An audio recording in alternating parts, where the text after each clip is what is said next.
sera faite sur cette affaire. Nous le souhaitons dans tous les cas.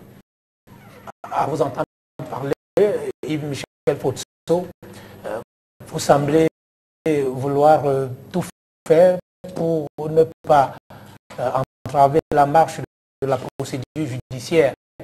Je voudrais me permettre de recueillir votre réaction par rapport à ce fait qui a été également d'actualité au Cameroun.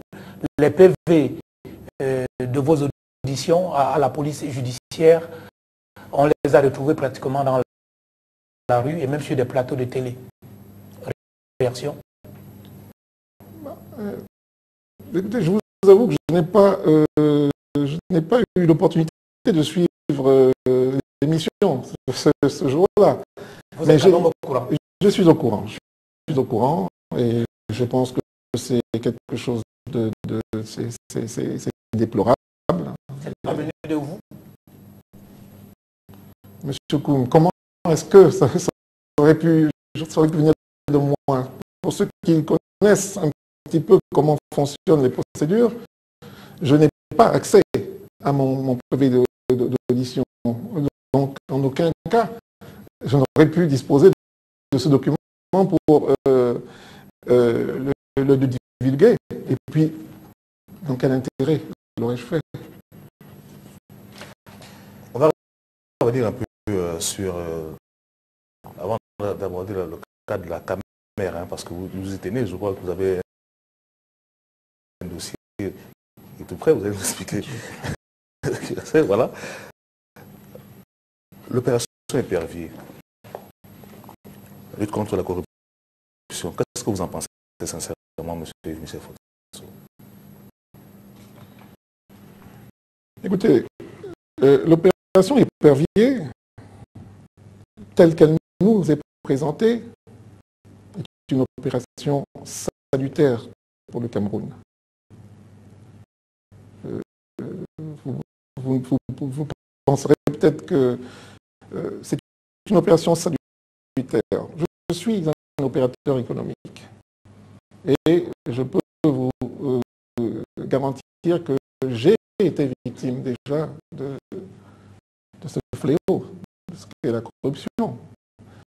Et pour un pays comme le Cameroun, c'est un fléau qui doit être éradiqué. Et je peux vous assurer que je suis tout à fait... je soutiens cette action et je pense que tout Camerounais de bonne foi devrait soutenir l'action du président de la République, le président Paul Biya, parce que c'est une action courageuse et je dirais même héroïque que ce chantier qu'il a entamé. Même si l'opinion vous présente comme l'une des victimes ou alors des prochaines victimes de cette opération? Victime, je vous dis non. Sinon, je ne serais pas là. Prochaine victime, j'ai foi, j'ai confiance aux éléments que... écoutez, je suis la seule personne incriminée dans toutes ces affaires qui, depuis 4 mois, se présente devant les enquêteurs, devant les juges et tout le monde sans avocat. Vous croyez que si j'étais inquiet, j'irais... je n'ai aucun conseil. Je suis seul, comme d'ailleurs aujourd'hui, vous me cuisinez, je suis seul face à vous trois. Et bien, sachez que c'est de la même manière que je me retrouve à chaque fois lorsque je suis dans des auditions, soit par les enquêteurs de la police judiciaire ou devant les juges d'instruction. Alors, M. Potso, on va évoluer, permettez qu'on cloque militairement dans la paume, en parlant précisément de la caméra, des faits qui... Que je prenne dans mes éléments. laissez faire, je vous en prie. Laissez faire Guy Defray dans la chronique en ce qui vous concerne principalement. Est-ce que vous pouvez déjà nous dire dans quelles circonstances est-ce que vous êtes nommé à la tête de cette entreprise qui tenait tant au cœur des Camerounais? Vous avez dû vous en rendre compte. La caméra aujourd'hui malheureusement morte de sa belle mort. Dans quelles circonstances est-ce que vous êtes nommé à sa tête?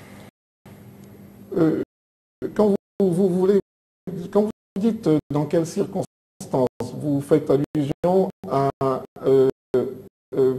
Comment ça se fait? Parce qu'à l'époque, c'était quand même inédit. Vous êtes un pur produit du privé. Et ce n'est pas toujours le cas de voir des gens qui, avec votre profil, se retrouver dans l'administration d'une entreprise publique. Comment ça se fait et comment vous l'avez accueilli à l'époque? Bon, écoutez, comment je l'ai accueilli, je suppose que vous devez vous douter que ce n'est pas un décret qui est sorti à la radio sans m'avoir consulté. Justement, n'étant pas un fonctionnaire, n'étant pas un administrateur civil. Je pense que c'est une décision discrétionnaire du chef de l'État. Et peut-être qu'au vu de l'assistance financière que nous accordions, nous, là je parle du groupe Commercial Bank, principalement la CBC, les 6 mois qui ont suivi ma nomination, la CAMER n'a pu survivre que grâce aux fonds injectés aux avances de trésorerie faites par la CBC. Et peut-être qu'au vu de ces éléments, le chef de l'État a pensé que je croyais en... On a prétendu par ce biais-là justement ces injections